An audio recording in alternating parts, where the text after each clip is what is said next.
c'est pas possible. Il n'y en a pas un qui a fini sa pause. Enfin bon, l'avantage c'est que la séance sera sûrement pas longue. À 11 h, ils auront tous déjà soif.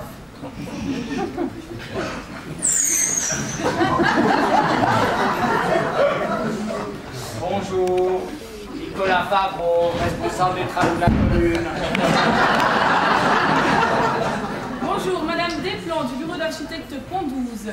Dites donc, je suis contente de vous voir, je me demandais si on avait bien rendez-vous ce matin. Les autres vont arriver. Moi, je suis le premier parce que je me déplace à vélo. Nicolas, déjà là? Bonjour, Claire Lozer, municipal des écoles. Et voilà monsieur Mayenhofer, notre architecte. On attend encore monsieur Dessau, le chef de service des travaux. Bon, où en sommes-nous avec l'avancement de ces travaux? Désolée, je n'ai pas eu le temps de m'occuper de ce dossier ces derniers temps. Vous avez pris des vacances? Non, à cause du déplacement des élèves à la Croix, on a eu quelques problèmes d'organisation. À cause des plaintes, on a dû refaire 8 fois les horaires des bus scolaires. Et messieurs, vous avez obtenu les vœux de tous les utilisateurs? Ouais, ça a été un peu compliqué. Certaines personnes sont indécises, voire exigeantes. Et avec les profs, ça s'est bien passé? Ah, les profs, vous savez pourquoi ils ont fait ce boulot? Décembre, juillet et août. Alors ils sont pas très présents quand il y a du travail à faire.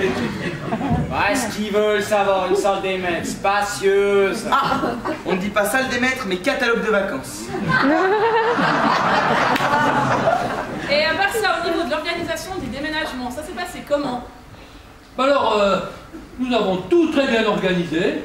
Bon, ça a pris un peu de temps, mais on y est arrivé. Prendre du temps, travaux. Ils savent faire. Tu parles. Maintenant on doit timbrer. Mais tout le monde sait que vous timbrez avant de déjeuner. Mais pas du tout. Rappelez-moi pourquoi l'alarme incendie s'est déclenchée dans votre cafétéria. Je crois que le détecteur était malheureusement placé juste au-dessus du grille-pain. On a d'ailleurs reçu une facture de 200 francs des pompiers à la commune. Non mais j'y crois pas, c'est encore pire que ce que je pensais. Bon, pour les déménagements, on a eu un bon coup de main quand même. Ah bon, je savais pas que l'ASDL vous avait prêté Damien. Mais non, je parle des concierges. Oh, ils sont vraiment extraordinaires. Alors ça, pour être extraordinaire...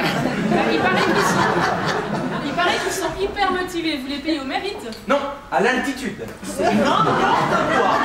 Mais pas du tout. Vous n'avez qu'à voir leurs moyens de locomotion.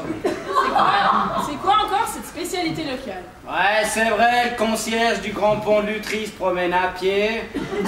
Celui d'Épaules, un vélomoteur. Celui de Corzy, un mobilhome. Et celui de la Croix, une Porsche Cayenne.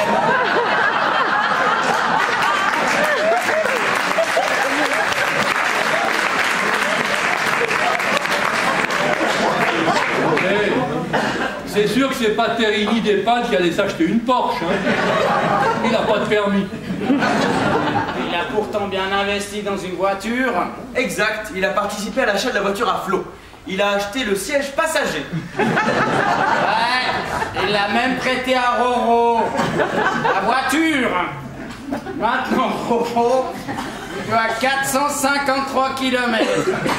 Et pour compenser tout ça, il doit amener le René du Cavois chez lui pendant 2 ans.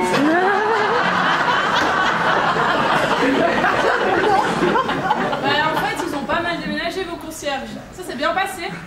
Ouais, bah maintenant que le concierge du Grand Pont il s'est utilisé un attel, je crois que c'est tout bon.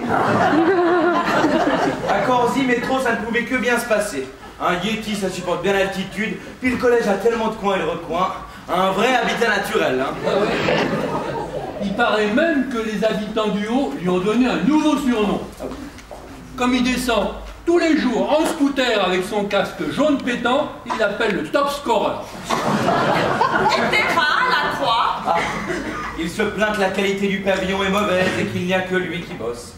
C'est gonflé de la part d'un gars qui a habité des années dans un bâtiment qui prenait l'eau avant de prendre un appart à la Croix.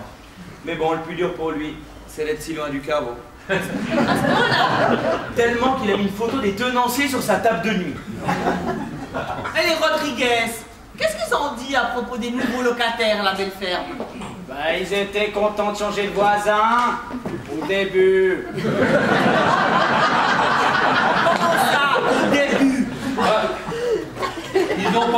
serait plus calme après le départ du muet. Et ensuite, ils ont fait la connaissance de Flo. Sèche, pardon, oups, pardon, je vous sèche.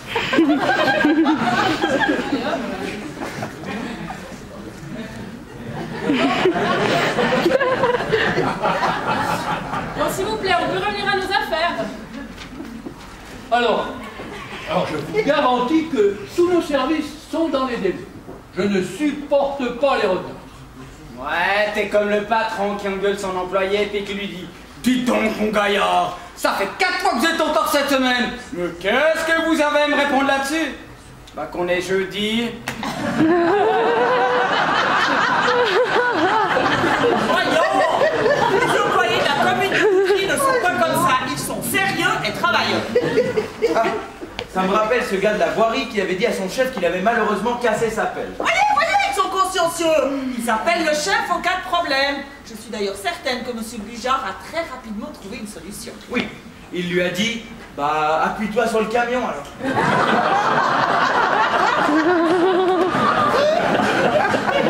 Ouais, c'est pas une légende, c'est bien ce qu'on m'avait dit.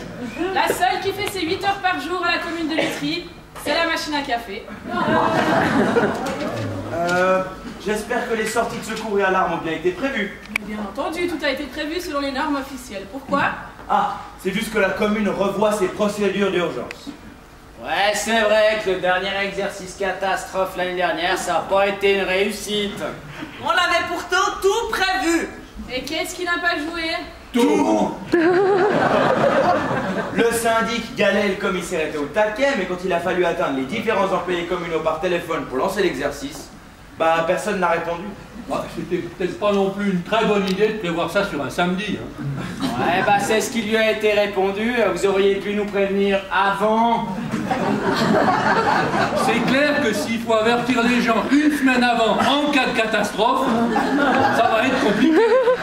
Quand je pense au prix de la mise sur pied de ce genre d'exercice. Ah, mais alors, c'est pour ça que le syndic fait des économies? Ah, c'est pas le seul à la Muni à aimer les économies. Hein.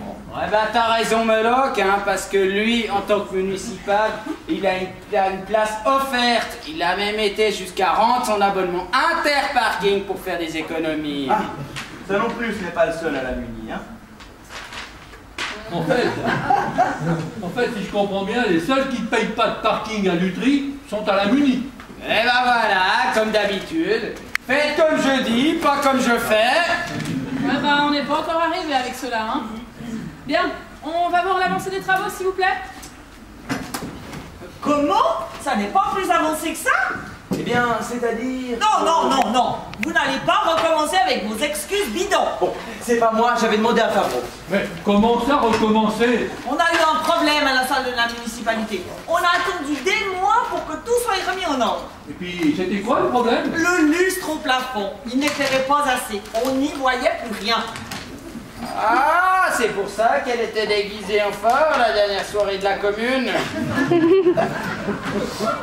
Eh c'est bien ce qu'on m'avait dit. C'est-à-dire? Qu'au sens de la Muni à Lutry, ça manque cruellement de lumière.